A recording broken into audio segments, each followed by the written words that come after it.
खंडमंडलाकारं व्याप्तं येन चराचरं तत्पदं दर्शितं येन तस्मै श्रीगुरवे नमः।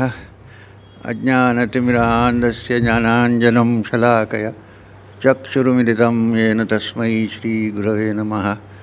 गुरुर्ब्रह्मा गुरुर्विष्णु गुरुर्देवो महेश्वरा गुरुर्साक्षात् परब्रह्म तस्मै श्रीगुरवे नमः। अभी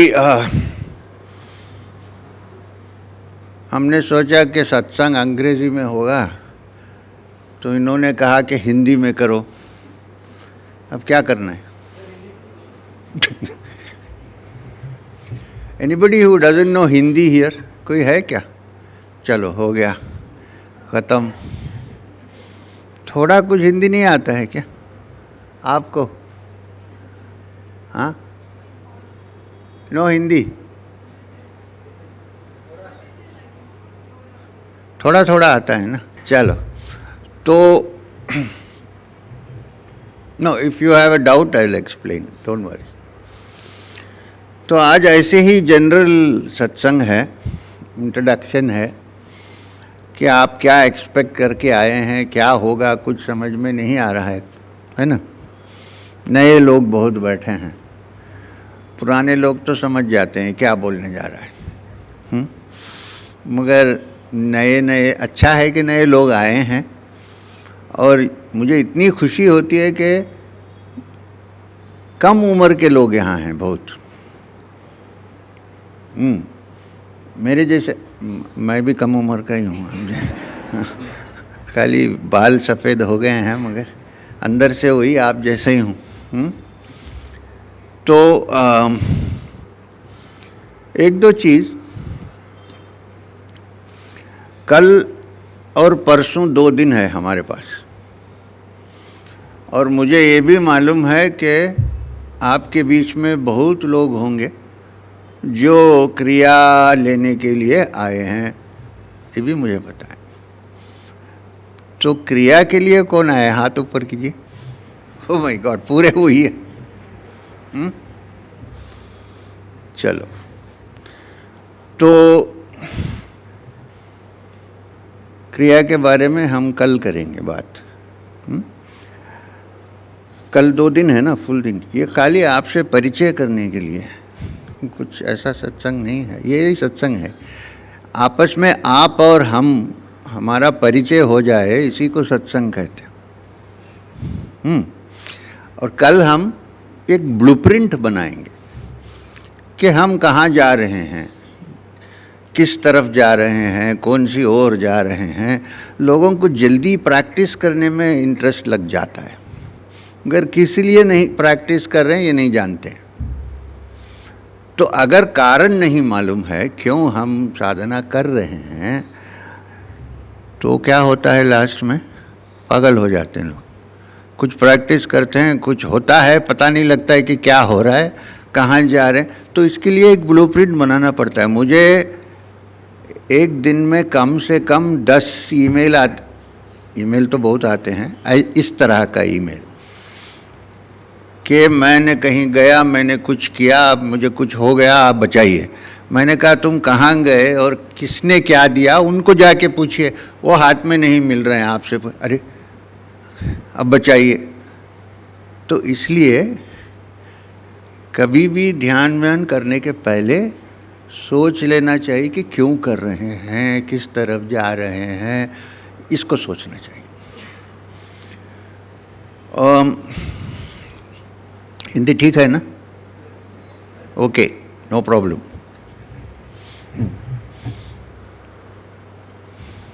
लैटिन बोलूं क्या? कोई बोलते हैं कुछ समझ में नहीं आता है, ग्रीक एंड लैटिन है। तो मैं इसलिए कह रहा हूं कि योग शास्त्र में सबसे इम्पॉर्टेंट टेक्स्ट बुक है योग शास्त्र में पातंजलि के योग सूत्र। कई लोग आप में पढ़े होंगे कहीं इधर उधर, नहीं पूरा भी पढ़ सकते हो, पता नहीं।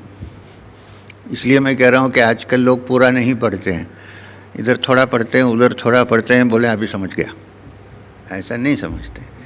हमने बहुत साल कोशिश की उसको पढ़ने के लिए, मुझे तो कम से कम 6-7 साल लगे, वो भी बाबा जी के इंस्ट्रक्शन के साथ, थोड़ा कुछ उसमें समझने की, पूरा नहीं। तो योग सूत्र में पतंजलि 4 अध्याय करके उसको डिवाइड किए हैं। पहला अध्याय प्रैक्टिस है क्या? नहीं। पहला अध्याय है समाधिपाद। तब समाधि क्या है, अल्टीमेटली योगी का एम क्या है, कहाँ पहुँचना है, गोल क्या है, समाधि है। आजकल समाधि नहीं समझते हैं, कोई समाधि बोलो कोई मर गया उसके ऊपर समाधि बना दिया, ऐसा नहीं है। समाधि एक स्टेट है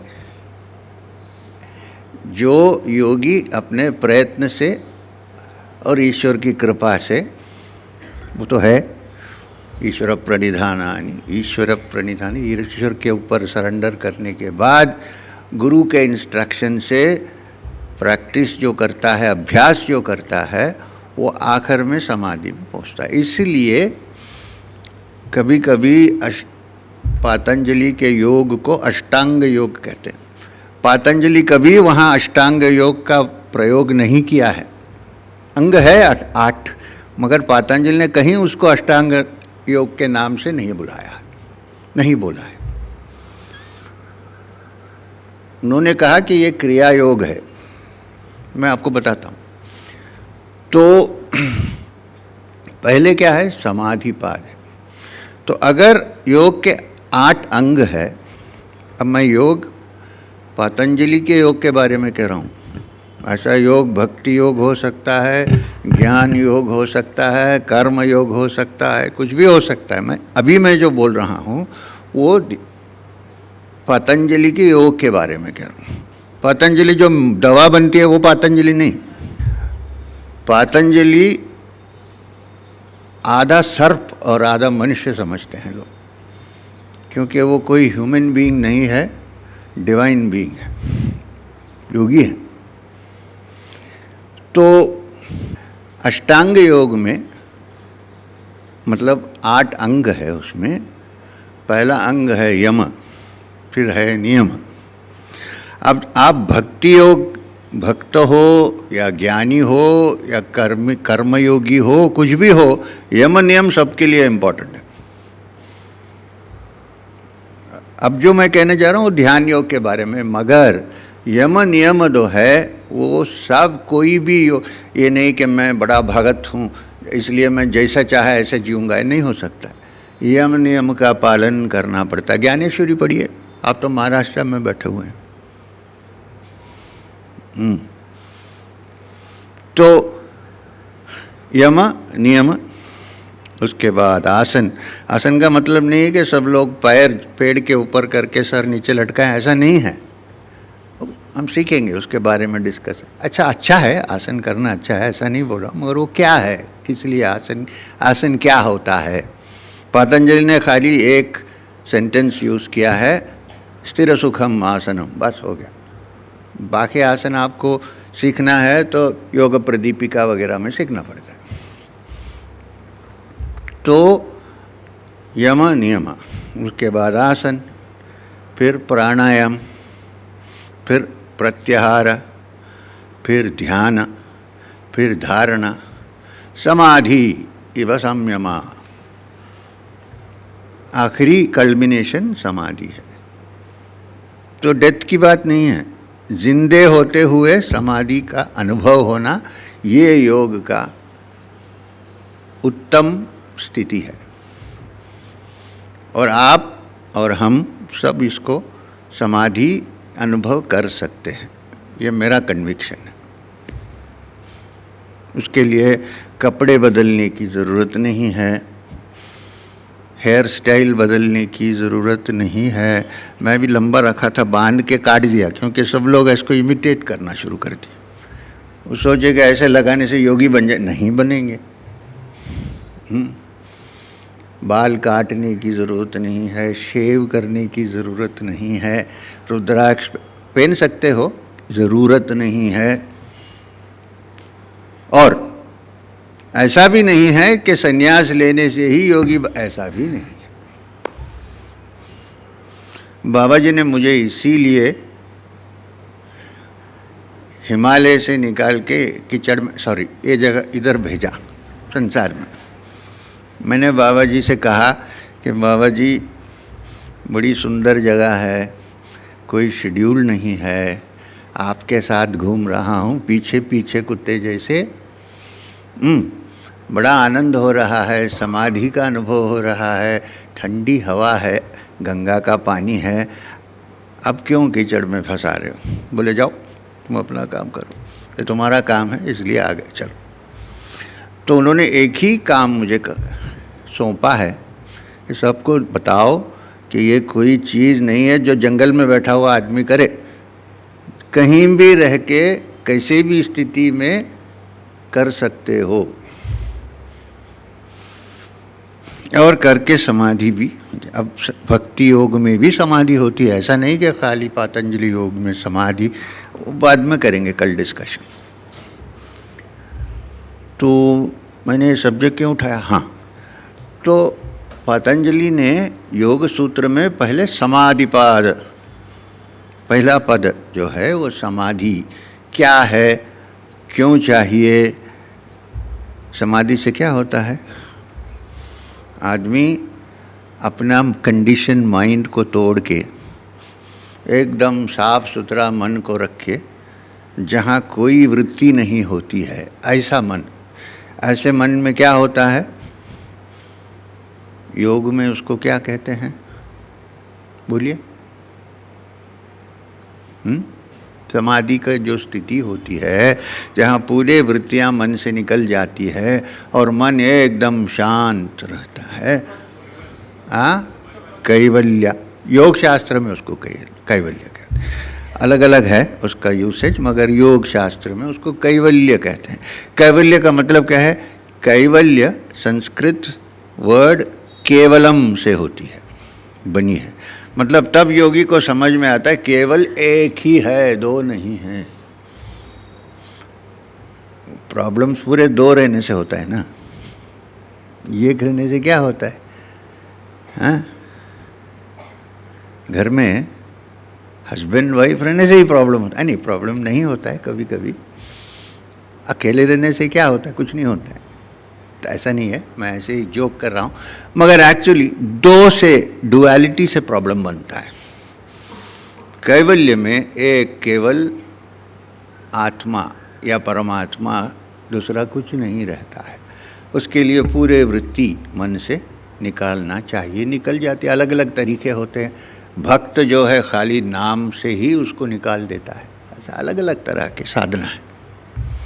मैं इसलिए कह रहा हूँ, तो आखिर नतीजा क्या है? समाधि का और कैवल्य का।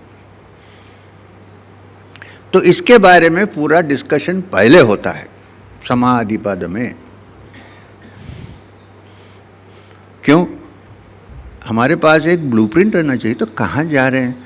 चुपचाप बैठ के यहाँ ध्यान लगाए, फिर बोल कंप्लेन, ईमेल में आता है कि मैं बैठता हूँ तो ऐसा ऐसा होता है, क्या करूँ? बोले जाकर पानी में कूद जाओ, ठंडा हो जाएगा। तो समाधि स्थिति में जाने का तरीका है योग। अलग अलग तरह के समाधि, सविकल्प समाधि, निर्विकल्प समाधि, सबिज समाधि, सहज समाधि, चलिए बाद में डिस्कशन।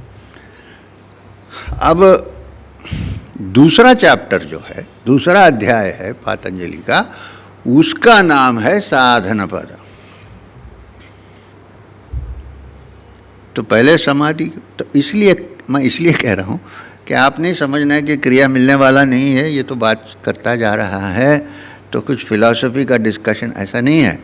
कल सारा दिन हम ये बेस बनाना पड़ेगा। समाधिपाद क्या है, कहाँ जाना है, क्यों चाहते हैं।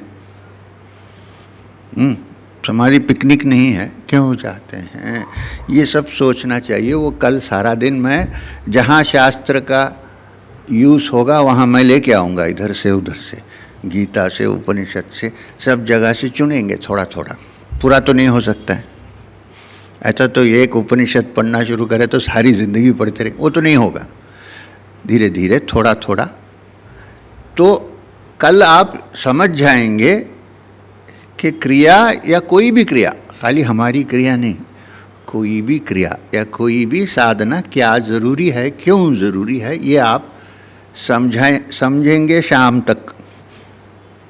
फिर दूसरे दिन क्रिया के बारे में बात करेंगे। इसलिए कल अगर क्रिया के बारे में मैं कुछ नहीं बोला तो ये नहीं समझना कि ये एस्केप कर रहा है, नहीं होगा, ऐसा नहीं है। बेसमेंट डालना चाहता हूँ पहले। तो पहले समाधिपाद, उसके बाद दूसरे दिन साधनापाद। अब साधनापाद में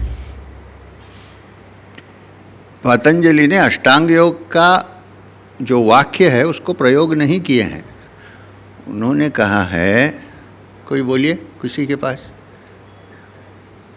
फर्स्ट लाइन, एक मिनट, हाँ नहीं वो तो है अथ योग, अभी वही तो चल रहा है, अथ योग अनुशासनम, हाँ योग चित्त नहीं। साधन पद में पहला सेंटेंस कैसे डिस्क्रिप्शन किया हुआ है, तपस, तपस स्वाध्याय ईश्वर प्रणिधानेन इति क्रिया योगा, ऐसा ही लिखा है ना, पढ़िए कहीं है तो उठाइए उसको। तो तपस, स्वाध्याय, ईश्वर प्रणिधान, क्रिया योगा, तो जो है वो क्रिया योग है। तो पहले क्या करना है, तपस, फिर क्या करना है, स्वाध्याय। तो इसके बारे में सीखना है, ऐसा नहीं कि आप यहीं बैठ के तपस करें, ऐसा नहीं। अब तपस जो है, वो जो वाक्य है, वो जो कहाँ से डिराइव किया गया है। तप का मतलब है गर्मी, हीट, बोले ताप आ गई, गर्मी, मतलब ठंडे आदमी से ये नहीं होगा, गर्मी होना चाहिए। क्या गर्मी, अंडरस्टैंड करने की, अनुभव करने की गर्मी। गर्मी क्या है, आशा, मतलब डिज़ायर। और डिज़ायर को किस एलिमेंट से हम वैदिक टाइम से, वेदों के ज़माने से डिज़ायर को हम किस एलिमेंट से रिप्रेजेंट करते हैं, अग्नि। अग्नि क्या है, ताप, ताप, गर्मी है ना। डाइजेस्टिव फायर है, डिज़ायर का फायर है। कोई बोलते हैं कि he is fired by the desire, ऐसा अंग्रेजी में बोलते हैं। मेरी पुरानी लवर को देखूंगा तो मैं बोलूँगा मेरी पुरानी फ्लेम आई हुई है, मैं नहीं बोलूँगा कि पुरानी वाटर आई हुई है, बोलूँगा क्या, ऐसे कोई नहीं है, ऐसे ही बोल रहा हूँ। तो ये जो अग्नि है एक गर्मी है। तो जब आदमी के अंदर रेस्टलेसनेस होता है, मोक्ष और कैवल्य के लिए जो आशा इतनी जोर से होती है, तो सारा बॉडी गर्म होता है और कुछ भी करने के लिए तैयार है, ये तपस है। तो अगर कोई चीज़ इसके आगे ब्लॉक कर रहे हैं तो उसको गर्मी से जला के उसको साफ करने का भी मन में इच्छा हो जाती है, ये तपस्या। ऐसा नहीं कि ऐसे ही कि खड़े होकर ऐसा नहीं है। तपस्या का मतलब ये है कि इतना डिज़ायर मेरे अंदर, बर्निंग डिज़ायर है कैवल्य का लाभ करने के लिए, अनुभव करने के लिए, तो मैं बाकी कर्म सब उसे जला दिया हूँ, ये इसका मतलब है तपस। में बहुत सारे प्रैक्टिसेस भी होते हैं जिससे इसको आगे बढ़ाएं। अगर वो फायर नहीं है अंदर, फ्लेम, तो ये सारा 2 दिन का कोई फ़ायदा नहीं है। आपको क्या होना चाहिए, हाँ। मगर नॉर्मली लोग क्या करते हैं, मुझे एक प्रमोशन दे दीजिए, मुझे ये कर दीजिए, मुझे बच्चे नहीं है, मुझे बच्चे बना दीजिए, ये सब हमारा काम नहीं है। हाँ, तो संत लोग करते हैं, मैं संत भी नहीं हूँ। चलो मैं आपको बताता हूँ। मुझे एक दिन एक फ़ोन कॉल आया, आज खाली इंट्रोडक्शन है, don't worry, don't be serious, अब इतना सीरियस मत बनिए, अभी हम तपस्या नहीं करें। तो मुझे एक फ़ोन कॉल आया, उसने कहा कि कोई गुरु, पता नहीं कौन है, तेलुगु आदमी होगा, गुरु गारू, उसने कहा तो गुरु गारू ने कहा है कि हम लोग 12 साल हो गए शादी करके बच्चा नहीं हुआ है, एक ही आदमी है जो आपको बच्चा दे सकते हो, श्री है। मैंने कहा देखो ऐसा है, मुझे अभी 73 इयर्स की उम्र हो गई है भाई, हाँ सब पुरानी चीज़ है, सब छूट गया है, कुछ नहीं है। तो आप वो गुरु गारू को पूछिए, कहीं उसके पास कुछ होगा, मुझे पता नहीं, ऐसा मैं इसलिए कह रहा हूँ कि अगर कोई योग या क्रिया सीखना चाहता है तो उसको कैवल्य या निर्वाण या मोक्ष इसकी आशा इतनी स्ट्रांग होना चाहिए कि बाकी सब जल जाए, तभी होता है। इसके लिए जंगल जाने की ज़रूरत नहीं है, पानी के अंदर बैठ के तपस्या करने की ज़रूरत। डिज़ायर, जैसा अब हमारे अंदर एक डिज़ायर होता है कि हम कुछ एकम्प्लिश करें लाइफ में, कैसा होता है, हर कुछ भी करने के लिए तैयार है। बैंक मैनेजर को रोज़ जाके पैर में फूल डाल के वॉश करके पीने को भी तैयार है। 10 करोड़ मिल जाए लोन तो ठीक हो जाएगा बिजनेस। ऐसा इसमें अगर आपको इंटरेस्ट आएगा तो ज़रूर सक्सेस आएगा। मेरे पैर नहीं धोना, उससे नहीं होगा। तो तपस का रफली समझ में है ना आपको क्या है? ऐसा नहीं कि एक पैर में खड़े होकर, हाँ। तो मुझे और एक स्टोरी याद आ रही है। ये हमारे एक रिटायर्ड जज थे तमिलनाडु में, का बड़ा सुंदर नाम है, नॉर्थ में ऐसा नाम किसी को नहीं होता है, मूकांडी अय्यर। तो उन्होंने एक दिन किसी ने कहा कि जो सर्प का पॉइजन उतारने के लिए एक मंत्र है, उसको जाके बोला कैसे करना है? बोला वो वहाँ एक ताम्रपर्णी करके एक नदी बह रही है, बोला कि उसके अंदर जाके ना एक पैर में खड़े हो जाओ और यहाँ तक पानी और हाथ ऊपर उठा के मंत्र का जप करना चाहिए शाम को। उन्होंने कहा ठीक है, ये सच बात है, हाँ स्टोरी नहीं है।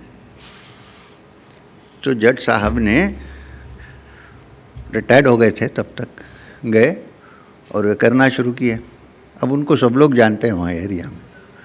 तो उस तरफ एक छोटा मंदिर था, तो मंदिर के पुजारी भोजन करने के बाद कपड़े और बर्तन और मंदिर के जो सामग्री होते हैं उसको वॉश करने के लिए, धोने के लिए वहाँ पहुँचे उस तरफ। उन्होंने देखा तो जज मूकांडी अय्यर पानी के अंदर खड़े हैं।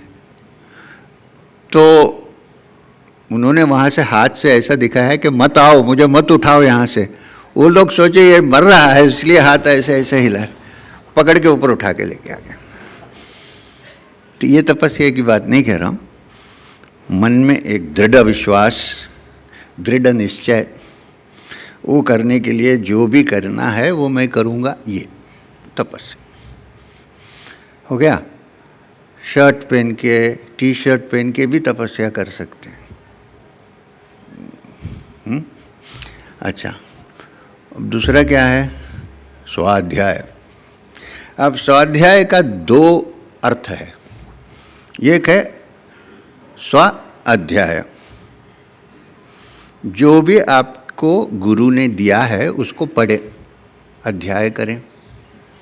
दूसरा अर्थ स्वाध्याय का है स्व, अपने का अध्याय करें, अपने आप को स्टडी करें। मैं कैसा आदमी हूँ, लोगों के बीच में कैसे बिहेव करता हूँ, हाँ, रिएक्शन मेरे कैसे होते हैं, मेरे अंदर गुस्सा है कि नहीं, सचमुच में प्यार करता हूँ या नहीं करता हूँ। ये सब जो अपने स्वयं की स्टडी करते हैं वो भी स्वाध्याय है। दोनों चाहिए।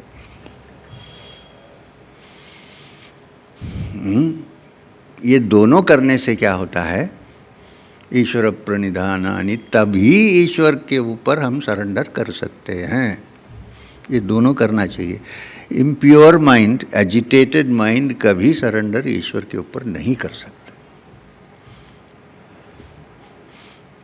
तो तीनों मिल के जाना चाहिए।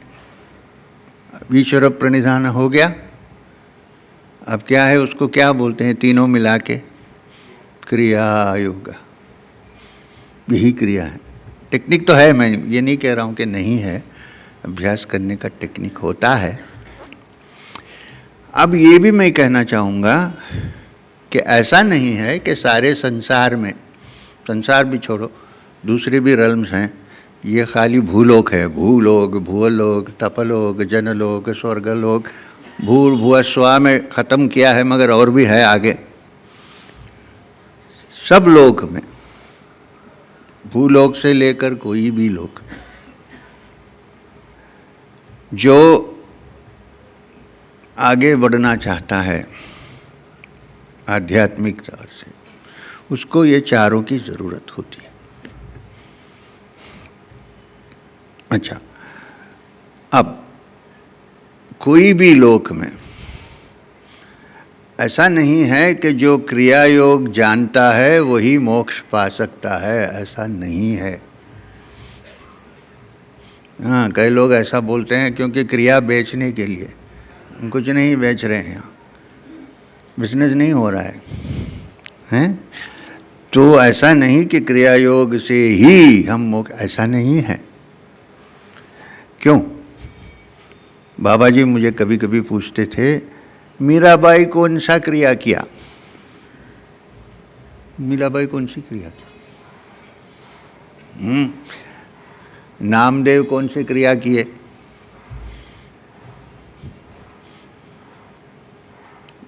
अच्छा, दूसरा, ज्ञान मार्ग में देखो, रमण महर्षि कौन सी क्रिया की? नहीं, तो जानते नहीं हैं एटलीस्ट कि क्या कुछ क्रिया किए हैं, कुछ नहीं किया। हाँ, क्रिया कहते हैं, अगर क्रिया का मतलब मेथड समझें तो उन्होंने अपनी इंक्वायरी से देखा, साक्षात्कार किया, वो तो है, मगर क्रिया ऐसे टेक्निक नहीं किया उन्होंने। तो इसका मतलब नहीं है कि जो क्रिया नहीं कर रहे हैं वो सब छोटे लोग हैं, कुछ ऐसा नहीं समझना चाहिए। क्रिया तो मेरा परंपरा है, मैं उसको डिफेंड करूँगा ही, मगर ऐसा नहीं कि जो क्रिया नहीं कर रहे या हमारी क्रिया नहीं कर रहे हैं वो कहीं नहीं, ऐसा नहीं है। ऐसे भी लोग हैं जो बड़े बड़े भगत हैं, जिनको क्रिया आप सुने ही नहीं होंगे मगर पहुंच गए, समझ लेना चाहिए। ये बिगिनिंग में इतना समझ के आगे बढ़ना चाहिए। अच्छा, अब क्रिया का मतलब है टेक्निक, मेथड। अब योग शास्त्र बड़ा गहरा है, खाली पातंजलि से योग शास्त्र खत्म नहीं होता है। 25 या 26 योगोपनिषद है जो शुक्ल यजुर्वेद से आए हुए हैं, बहुत पुराने हैं। इसमें सब अलग अलग किस्म का योग के बारे में डिस्कस किया गया, अलग अलग क्रिया दिया गया है। आज अगर आप हठ योगा प्रदीपिका पढ़ोगे तो उसके अंदर जो लिखा हुआ है वो आपको योगोपनिषद में मिलेगा, 1000 साल पहले कहीं ना कहीं मिलेगा। तो ये बहुत पुराना गहरा नॉलेज है। मैं इसलिए कह रहा हूँ कि योग शास्त्र में बहुत सारे क्रिया है, मतलब टेक्निक्स हैं, मेथड्स। जब मैं क्रिया कहता हूँ उसका मतलब है कि ये परंपरा से बाबा जी, श्री गुरु बाबा जी, जिसको कई लोग महाअवतार बाबा जी कहते हैं, उनसे और महेश्वर नाथ जी से जो क्रिया मुझे मिला है वो क्रिया मैं सिखाऊंगा आपको। मेरा मतलब ये है, मगर इसका मतलब नहीं कि दूसरी क्रिया नहीं हो सकती है, हो सकती है। अलग अलग परंपरा होते हैं। क्रिया का मतलब यह है कि एक systematic step by step method, बस इतना ही। और आप भगत हो या कर्मयोगी हो या ज्ञानी हो या योगी हो, कुछ भी हो, क्रिया योग से आपको आगे बढ़ने का चांस मिलेगा। अगर आप भगत हो, मंदिर जाना बहुत पसंद कर, सपोज, मैं ये नहीं कहूँगा कि वो सब बंद करो अब क्रिया, ऐसा नहीं है। उसमें भी कुछ ब्यूटी है, उसमें भी बहुत आनंद होता है, अलग अलग चीज़ है। प्राण प्रतिष्ठा करते ही मूर्ति जो मंदिर के अंदर है वो भगवान बन जाती है। प्राण प्रतिष्ठा तो करना चाहिए। तो इसलिए ये आज मैं इसलिए कि आपको इल्यूशंस पूरा क्लियर कर रहा हूँ। अच्छा, अब क्रियायोग कठिन है क्या? नहीं, कठिन नहीं है। पैसा बनाना कठिन है क्या? है। फिर क्यों करते हैं लोग? ऐसा समझिए क्रिया के बारे में। अगर आपको लगेगा तो कठिन है तो समझिए उसके लिए कठिन और इसके लिए कठिन नहीं होना चाहिए क्या? बड़ा सिंपल होना चाहिए। जैसा क्रिया मैं 2 मिनट करूं और सब ठीक हो जाए, ऐसा नहीं हो सकता। इसके लिए भी अभ्यास की ज़रूरत है, डेली। हाँ, अभ्यास की ज़रूरत है। तो अगर आप ये सब, कल हम एक मैप बनाएंगे, ब्लूप्रिंट, आप कहाँ जा रहे हैं, किस तरफ जा रहे हैं, किस लिए जा रहे हैं, ये इसका डिस्कशन कल होगा। और कल शाम को डिस्कशन होगा कि इसमें क्रिया कहाँ आपको हेल्प करेगा, क्यों हेल्प करेगा, कैसे होता है ये। उसके बाद सेकेंड डे सुबह से हम क्रिया का सत्संग शुरू करेंगे। स्टेप बाय स्टेप आपको अभ्यास करके जाना पड़ेगा, धीरे धीरे धीरे धीरे शाम तक हम उसको कर लेंगे। फिर बाकी आपके हाथ में, बाबा जी के हाथ में, मेरे सर पे नहीं लाना। बाबा जी के हाथ में आपकी लगान है, ऐसा सोच लेना। जब आप गुरु मंत्र लेंगे तो पूरा वहाँ सरेंडर, ईश्वर प्रणिधान जैसा कहा जाता है, ईश्वर प्रणिधान त्वा, तो वो बाबा जी के सामने सरेंडर करके जाइए, आगे बढ़ेंगे। और जैसा पातंजलि ने कहा, नैरंतर्य अभ्यास है ना, रेगुलर प्रैक्टिस की ज़रूरत है। हर चीज़ के लिए प्रैक्टिस की ज़रूरत है ना। अब टेनिस के लिए है डेली प्रैक्टिस, है कि नहीं? पहलवान जी हैं तो पूछिए कि कुश्ती के लिए प्रैक्टिस करना है कि नहीं? करना है। अंग्रेज़ी सीखना है तो प्रैक्टिस, म्यूज़िक सीखना है तो प्रैक्टिस करना है कि नहीं? करना है। ऐसे ही अभ्यास बड़ी ज़रूरी है। ऐसा नहीं कि आज हम क्रिया लिए, 2 दिन प्रैक्टिस किए और घर गए और बोले हाँ हो गया, ऐसा नहीं हो सकता। इसका मतलब कि हम सब एकदम बुद्धू हैं, क्योंकि हम इतना प्रैक्टिस किया कि कभी कभी मुझे लगा कि मर जाऊंगा, मगर बाबा जी छोड़ेंगे नहीं, अब क्या करेंगे? बोले तुम जाके सिखाओगे बाद में दूसरों को, उसकी तकलीफ़ का 60% तुम अभी पा लो, बाद में उनको छोड़ दो। मैंने बोला ये बड़ी बात है। तो इसलिए आपको इतना प्रयत्न नहीं करना पड़ेगा, सब हमारे ऊपर चल गया है। तो मैं बड़ी सिंपलिसिटी से, आसानी से आपको सिखाऊंगा। इतना तो डेली प्रैक्टिस, अभ्यास जो है उसको नहीं छोड़ना। उसको छोड़ के चौड़ेपल्ली जाने से कुछ नहीं होगा। कुछ आयुर्वेद डाल के ऐसा वैसा लगड़ेगा, बस हो गया, बाहर आ जाओ। तो ये आप समझे नहीं होंगे। मैं वेलनेस सेंटर है जहाँ आयुर्वेद ट्रीटमेंट करते हैं। मैंने कहा कि 2 दिन क्रिया करें और वहाँ जाके वो लगाने से नहीं होता है। नहीं, आपके बारे में नहीं कह रहा हूँ। तो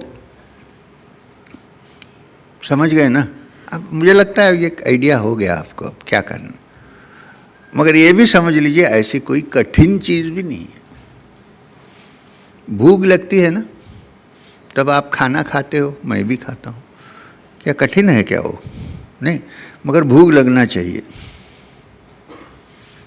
सोच लीजिए क्या बोल रहा हूँ, उसको सोच लीजिए। वो भूख लगना चाहिए। भूख लग गई तो आसानी से खा सकते हो, नहीं तो इंडाइजेशन हो जाएगा।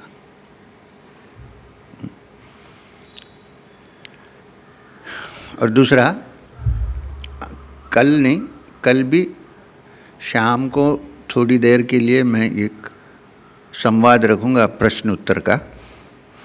हर आदमी का प्रश्न लेके उत्तर करना शुरू करूँगा तो 4-5 दिन उसमें ही लग जाएंगे। तो मैं सेलेक्ट करूँगा कि किसका प्रश्न का उत्तर देना है, उसको मैं देखूँगा। मगर हो सकता है, क्योंकि आपको कुछ डाउट आएगा तो डिस्कस कर सकते हैं, ऐसा नहीं कि नहीं है। उसको संवाद कहते हैं। संवाद आर्गुमेंट नहीं है। आर्गुमेंट का मतलब क्या है? आप समझ गए कि एक चीज़ ऐसी है और मैं समझ गया कि ऐसा है, और आपस में कैसे मिलेंगे? आप तो ऑलरेडी एक्सेप्ट कर लिया, फिर क्या आर्गुमेंट? तो वो आर्गुमेंट है। मगर संवाद कहा जाता है जिसमें हम दोनों मिलके कोई चीज़ के ऊपर इंटरेस्ट से देख रहे हैं, किसको कैसे सॉल्व करें, ये संवाद है। तो संवाद झगड़ा नहीं है। वेद में जब सत्संग शुरू होता है, अक्सर आप उसको सुने होंगे बहुत बार, मगर आजकल की स्थिति ऐसा है कि संस्कृत डेड लैंग्वेज बना दिए हैं। संस्कृत का हर वर्ब एक्शन, हर नाउन वर्ब से बनता है और वर्ब एक्शन का वर्ड है, और उसको डेड लैंग्वेज कैसा बना दिए मुझे समझ में नहीं आता है। मैकॉले का काम है ये। मगर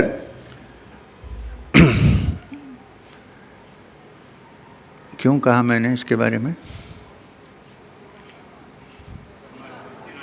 हाँ हाँ, वेदास। अच्छा,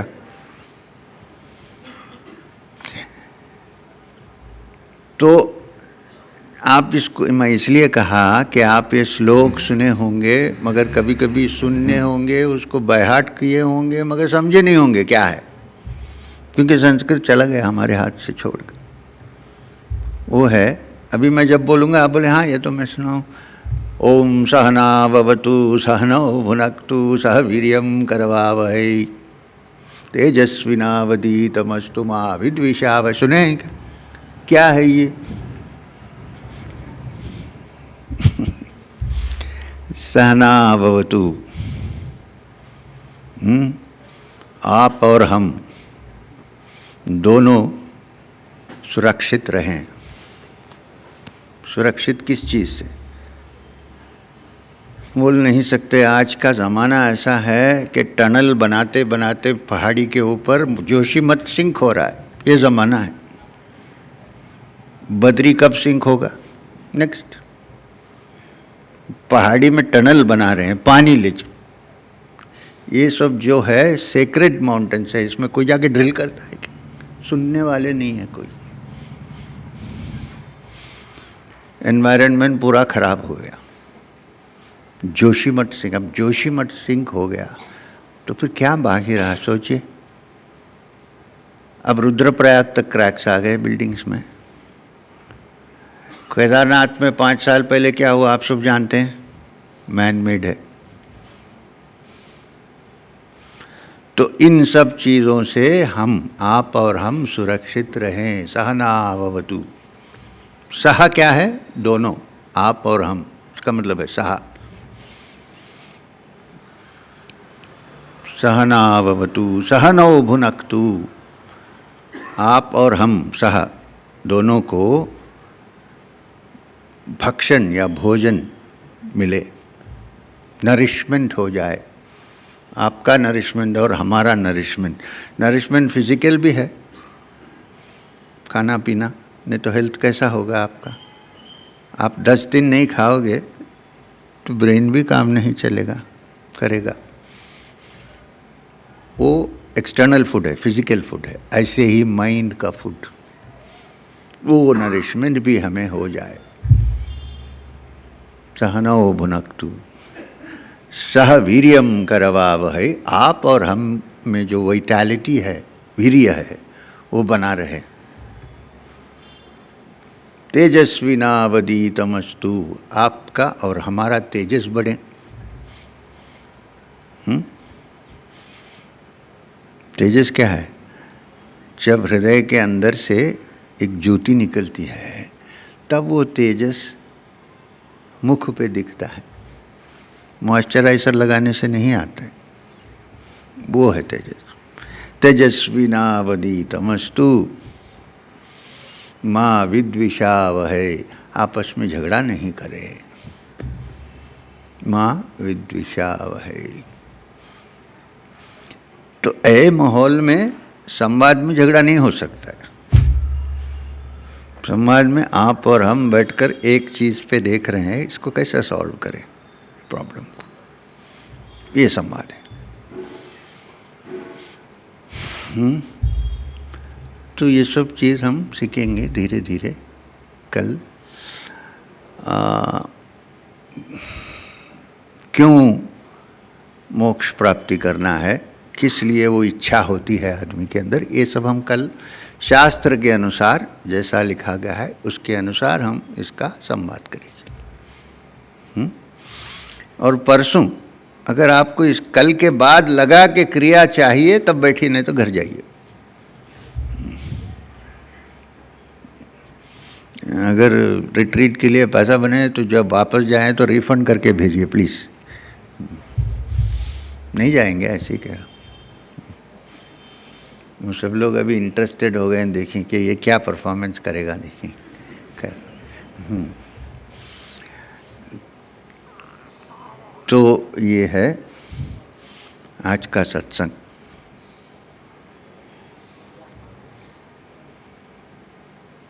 बस कभी कभी ना ऐसी चीज़ें 1 घंटे से ज़्यादा नॉर्मल आदमी के भेजे में नहीं रहती है, फिर माइंड वॉन्डर करने लगता है। तो इसलिए आज के लिए हम इसको, और दूसरी चीज़ है जो मैंने आपको नहीं कहा, सीक्रेट है, नींद आएगी मुझे। क्यों? 4 बजे आज मैं मदनपल्ली से निकला, सुबह में 4 बजे, 3:30 बजे उठ के अपनी चाय बना के, कि दूसरे चाय बनाते मुझे अच्छा नहीं लगता है बना के, मैं बराबर वो ढाबे वाली चाय बनाता हूँ। वहाँ से गाड़ी में बैठकर एयरपोर्ट पहुँचा। मैंने कहा अभी फ़्लाइट निकल जाएगी, 4 घंटे एयरपोर्ट में बैठे, और चुपचाप भी नहीं बैठ सकते हैं। सडनली कोई आता है, बोलता है आप श्री एम हैं क्या? कभी कभी बोलता हूँ नहीं है भैया, बोलता है कि आप झूठ बोल रहे हैं। तो इसलिए जब मैं फ्लाइट में जाता हूँ कभी जीन्स या पैंट्स पहन के, जैकेट वैकेट पहन के जाता हूँ, क्योंकि जल्दी पता नहीं, क्योंकि गोल्फ कैप भी रखा था। फिर भी आप श्री एम है क्या?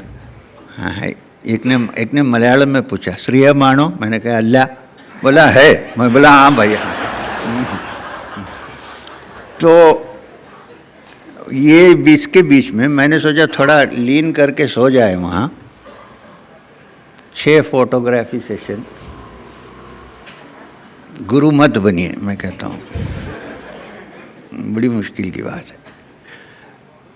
तो उसके बाद मैं सोचा अभी थोड़ा सा चेयर में बैठ के थोड़ा निद्र, तब अनाउंस किया बेलगाम प्लीज़ कम, हो गया। फिर वहाँ से 2.5 घंटा वहाँ से आए, 1.5 घंटा ना, यहाँ तक बारकारी लोग थे, तो उनके साथ तो रहना पड़ा। भोजन किया, 1 घंटा मैंने रेस्ट किया। तो ऐसा तो मैं ये नहीं कह रहा हूँ कि अनबैलेंस्ड हो गया हूँ, ऐसा नहीं है, फिर भी थोड़ा रेस्ट की भी ज़रूरत है आपको और हमको। तो बाकी फिर कल मिलेंगे। कल सुबह से हम जैसा एक्सरसाइज है ऐसा शुरू करेंगे। कल सारा दिन सत्संग होगा, बीच में भोजन के लिए ब्रेक होगा, और परसों आपको क्रिया के बारे में डिस्कशन होगा, क्रिया मिलेगी, मगर फिर घर जाके उसको रेगुलर प्रैक्टिस कीजिए। आज हमारे यहाँ बहुत सारे लोग बैठे हुए हैं, बहुत सालों से आ रहे हैं, क्रिया लिए हुए हैं, मगर 1 दिन ही प्रैक्टिस किए हुए हैं। अब क्या फ़ायदा है? Time waste, energy waste. और फिर 2 साल 3 साल के बाद लंबे लंबे ईमेल भेजते हैं, पता नहीं क्या है, हम क्या करें। चलो, ओम शांति शांति, हरि ओम तत्सत। अच्छा लगा ना? मैं तो किसी को गाली तो नहीं दिया। चल।